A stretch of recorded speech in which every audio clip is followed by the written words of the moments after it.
Deuses, anjos e demônios, a cada novo capítulo a mitologia do mundo de One Piece se expande. As sombras que observávamos refletidas por chamas tremulantes de aventura começam a tomar forma, conforme descobrimos mais e mais segredos desse universo. A verdade é sempre secreta. Um mundo onde aprender é um crime e a pena é o preço final. Professor Clover e os pesquisadores de Ohara pagaram muito caro para que o futuro carregasse a luz do conhecimento e a mantivesse acesa a todo custo. Através de Nico Robin e depois do Chapéu de Palha e as pessoas que eles tocaram no caminho, como um próprio descendente dos D, Trafalgar Law. Página a página, as cortinas do circo que é o mundo vão sendo puxadas, e por trás das cenas, começamos a entender a verdade. Palavras sábias do passado ecoam com sons diferentes, que dizem muito mais hoje do que diziam ontem. Em seus momentos finais, no clímax da primeira parte da obra, o lendário Barba Branca bradou para todos que quando achassem One Piece, o mundo ia virar de cabeça para baixo. Algo que não entendíamos na época,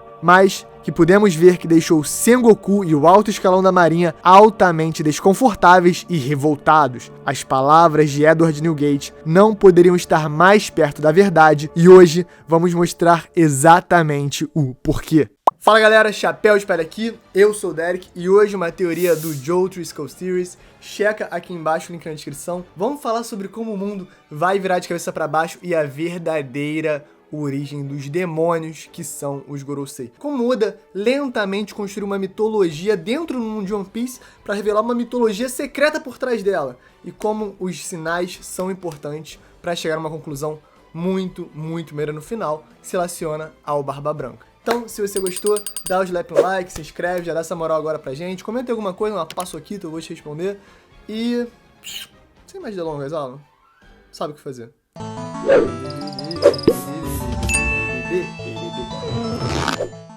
Os conceitos de céu e inferno não são novidade em One Piece. Na verdade, já no capítulo 50, podemos encontrar símbolos religiosos sendo representados na obra, o que chega a um novo nível quando entramos no arco de Skypiea, onde Chapéus de Palha literalmente vão para o céu e encontram uma terra sagrada. Inclusive, o objetivo do antagonista principal da saga, o Deus Enel, é alcançar essa terra sagrada, que ele chama de Fairyverse, ou como a gente conhece um pouquinho melhor, a Lua, como ele fala no capítulo 274. Após o arco, quando ele consegue alcançar a suposta terra prometida a bordo da Maxim, durante a sua história de capa, é lá que ele descobre a origem dos povos alados. Ironicamente, isso acontece no 472, a numeração reversa de quando ele revela suas intenções de alcançar o Fairyverse.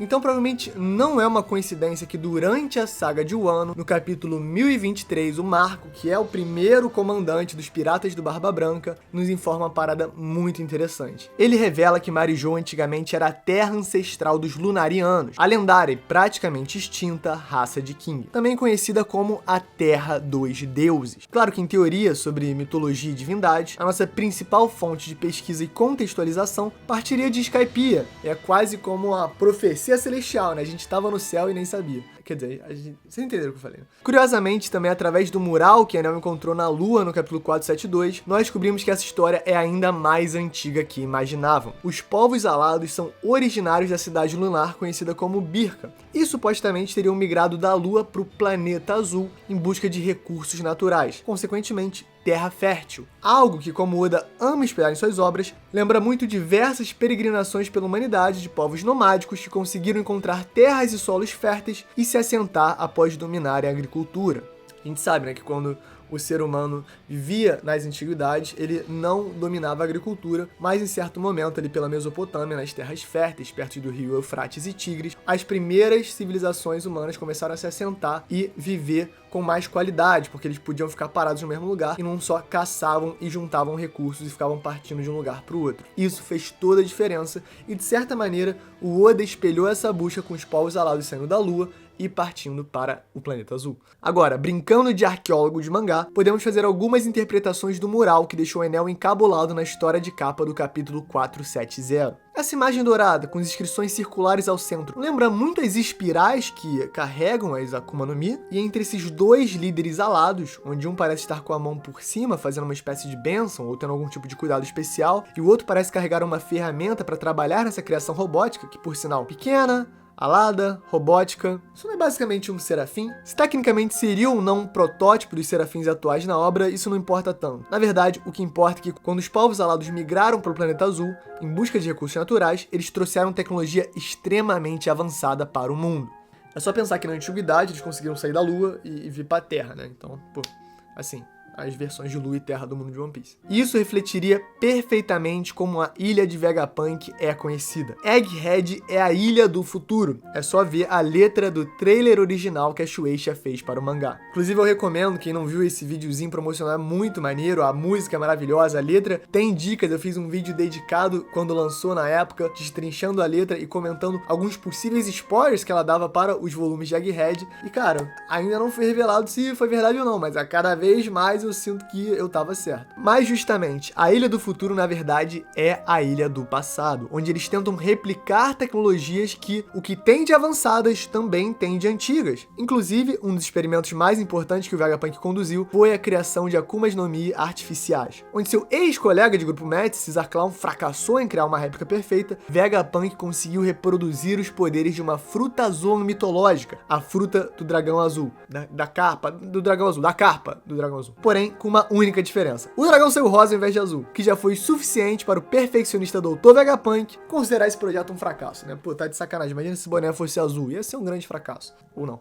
Durante Egghead, descobrimos que Vegapunk acredita que as frutas do diabo são a manifestação dos desejos da humanidade pela nossa evolução. Se a sua teoria tá correta, podemos dizer que elas foram criadas originalmente para que os humanos alcançassem seus sonhos. Eu já falei que eu acho disso pessoalmente em um vídeo, mas só pra não deixar passar, porque eu realmente acho essa parte de especular as origens da Akuma no Mi muito fascinante, pra mim, o que ele tava querendo dizer é que as frutas são representações tecnológicas de até onde a humanidade chega pra sobreviver no planeta. E a parte dos desejos, mais que foi um tanto esotérica, meio interpretativa, na verdade é bem prática e simples. A humanidade sempre teve desejos. E quais são esses desejos? Segurança, sobrevivência, comida, carinho, coisa assim. E através da tecnologia a gente consegue facilitar vários desses desejos. Então, por exemplo, o ser humano quer desbravar os mares, então conseguimos tecnologicamente criar navios, ou talvez viajar ao redor do mundo, aviões. A gente quer esquentar a comida rapidinho, sem ter que usar fogo, que é perigoso, micro-ondas. E aí, tantos outros itens tecnológicos, como os celulares e coisas afins, são frutos de desejos da humanidade que, em sociedade, conseguem criar para facilitar a sua vida. Então, de certa maneira, as Akuma no Mi podem ser uma representação disso, mas foi só a minha interpretação da questão. Se o reino antigo era super avançado tecnologicamente, para mim faz sentido que as frutas eram as soluções para a evolução da humanidade, para alcançar seus sonhos, como fala o Vegapunk. Mas se isso é verdade, como chegamos em fruta do diabo? Como esse poder foi corrompido? E como o próprio Shanks disse, como as frutas se tornaram a encarnação do demônio do mar? Em Alabasta, no capítulo 202, vemos Nico Robin e Rei Cobra entrando no mausoléu real de Alubarna. Lá podemos observar diversas inscrições antigas nas paredes que decoram uma espécie de sarcófago, mas o mais interessante é que temos um mural específico com elementos que representam um ritual de selagem de um mal muito antigo. Temos duas figuras que representam seres divinos, claramente inspirados na mitologia egípcia, e no meio uma figura de chifres, simetricamente controlada entre os dois deuses. Então, se a gente for desconsiderar a possibilidade de que fruta do diabo é só propaganda do governo mundial para que as pessoas normais não queiram obter esses poderes, esses frutos que certamente vêm do reino antigo, então obviamente o governo mundial se opõe a eles, até porque o próprio Shanks comentou sobre o demônio do mar e afins, talvez as frutas tenham sido a causa da queda do próprio reino antigo. Um reino ultra tecnológico do passado, que o Vegapunk fala que a sua ilha do futuro não consegue reproduzir nenhuma fração do que era o verdadeiro esplendor antigo deles. Como um povo assim, com tanto acesso à tecnologia, conseguiu perder essa guerra? A resposta é a própria corrupção da ganância humana. Os poderes das frutas foram levados longe demais e, sem controle, resultaram na inversão da ordem natural das coisas e também na manifestação do mal, ou do Mu, do Imu. O mundo virou de cabeça para baixo. Então os remanescentes do reino antigo se apegaram à esperança de voltar ao passado glorioso. Segundo a teoria, isso explica o verdadeiro motivo que a ancestral de Vivi, a rainha Nefertari de Lili, traiu Imu-sama e os outros nobres e se uniu à luta do clã dos D. O próprio Gorosei Topman Valkyrie fala que ela escolheu ficar na parte inferior inferior do mundo, comparando os Tenryubitos que ascenderam ao topo. Isso também explicaria a origem dos poneglyphs. No capítulo 395, o professor Clover, como cientista que é, fez uma pergunta muito interessante. Por que os povos antigos sentiram a necessidade de gravar suas mensagens em pedra? E a resposta é simples, porque eles temiam que fossem destruídos. Os poneglyphs foram criados para proteger a mensagem de Lily, que vai expor a verdade sobre como o Reino Antigo caiu e também como o governo mundial chegou ao poder. Esses artefatos existem para garantir que a mensagem de Lily, a vontade dos D, nunca possa ser apagada e nem esquecida. É só a gente lembrar da comoção do confronto entre Rei Cobra e Mu-Sama lá na sala do trono vazio em Pangeia. É super intenso como ele tenta transferir a mensagem, tenta bradar e no final das contas ele é brutalmente assassinado, mesmo com Sabo tentando resgatá-lo e salvá-lo. É um momento que representa justamente os séculos de luta, mas encapsulados em um rei tentando enfrentar todo um sistema opressor de séculos. E isso encaixa perfeitamente com Shandora. Durante o arco de Skypiea, Robin investiga ruínas do local sagrado e revela que uma grande guerra foi travada ali. O mesmo lugar onde a língua dos poneglyphs estava inscrita em diversas partes normais da cidade. Imagina se está numa cidade e aí, sei lá, uma placa avisando onde é o ponto de ônibus está escrito em poneglyph. Era mais ou menos isso que a Robin descobriu em Shandora. É bem curioso. Essa guerra muito provavelmente foi travada para proteger os poneglyphs e sua história. Porém, o resultado foi bem trágico. Shandora foi praticamente destruída e a sua história apagada, deixando para trás apenas os detalhes que uma arqueóloga como a Robin conseguiria entender e descobrir. E aí vocês lembram do mural? Que essa análise é bem curiosa.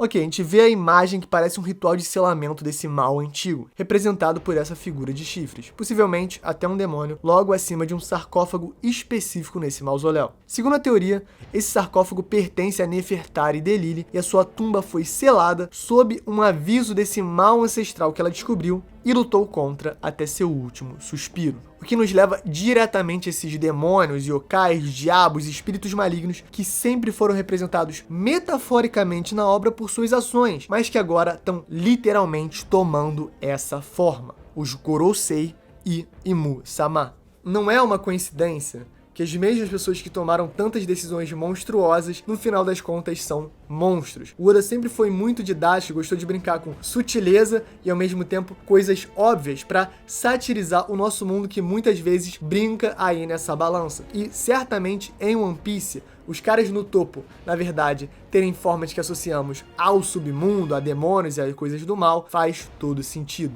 Um deles, Vi Nasujuro, deu uma declaração verdadeiramente assustadora, que representa as ações do governo mundial durante os séculos. O equilíbrio do mundo não pode ser mantido para sempre. Chegou a hora da grande limpeza. A impressão é que eles querem resetar completamente e matar qualquer pessoa que se opor a essa nova, antiga ordem mundial que o governo tem, que o Gorosei impôs, claro, ordenados por Imu-sama. E o fato deles serem imortais, provavelmente, seres antigos, ainda piora a situação. Os mesmos 5 sob o cara do topo, Imu, simplesmente dominam o mundo há séculos e séculos, e eles estão preparados para resetar a humanidade, trazê-la de volta para o sofrimento e dor e passado que for necessário, contanto que eles continuem no topo, no céu, né? Aqueles com o inicial D são os inimigos naturais de Deus. O descendente dos Tenryubitos que desceu de Marijô para lutar contra eles no futuro, Don Quixote Rocinante, já nos informou. E ele disse isso justamente porque são os D que têm a capacidade de expor esses deuses pelos verdadeiros demônios que são. Como agora, Monkey D. Luffy conseguiu expor Jay Garcia Saturno e a sua verdadeira forma. A derrota de Mu-sama representa algo que o Oda prepara desde o início do mangá. Com todas as suas representações religiosas, satíricas e verdadeiras, a guerra contra o governo mundial seria restaurar o céu das corrupções causadas pelo inferno. Como disse o Barba Branca, o One Piece vai virar o mundo de cabeça para baixo. E a gente sempre associou isso a caos, guerra, loucura, mas na verdade é o contrário. O One Piece vai restaurar a ordem natural das coisas, porque do jeito que tá agora, o mundo já está de cabeça para baixo. E os demônios que habitam o inferno vivem no céu e comandam todos abaixo deles. Virando isso, as coisas vão voltar ao normal. One Piece is real! Eu achei essa teoria muito fascinante, essa coisa do virar de cabeça pra baixo, né? Cara, sempre teve na nossa cara e a gente nunca pensou nesse aspecto e de certa maneira faz tanto sentido. Isso também explica a origem demoníaca dos Goroseis. A gente achava que eles eram uns políticos, uns coroas que estavam tentando ser moderados e simplesmente levar as coisas pra frente, com marinha e tudo mais, mas na verdade eles são literalmente demônios. E conforme a gente se aprofunda nas verdades do mundo, a gente descobre literalmente o quão perigoso tudo é. A verdade liberta, mas para o Gorosei ela amaldiçoa. Por quê? Porque eles invertem a ordem natural das coisas, porque eles são demônios vestidos como anjos. Então, se você gostou dessa teoria, deixa o like, se inscreve dessa moral, checa o Joe, que ele criou essa teoria, eu adicionei uma coisinha ou outra ali, mas basicamente ele fez a maior parte do trabalho, mandou muito. E, fora isso, é nóis, Paçoquita, tamo junto. Alanzito, obrigado pela edição top sempre. É isso, galera, e valeu!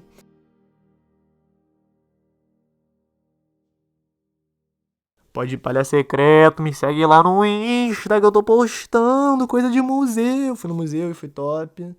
E adoro o dinossauro, e adoro os bichos antigos, e tinha uma sucuri gigante comendo uma capivara, cara, grotesca cena, os taxidermistas lá seguraram que um brasileiro vendeu pra um comerciante de Hamburgo lá em 1924, 1925 já tava no museu lá com o taxidermista, o cara fazendo as paradas, até 1927 já tava exposto, e desde então eles expõem no Museu de Frankfurt de História Natural, e a galera fica, caraca, isso aqui é muito hype, só que infelizmente quando eu fui lá, tava restaurando, mas, enfim, quer saber mais? Vai no meu Instagram, tá na descrição, valeu galera, passou aqui, tá, valeu!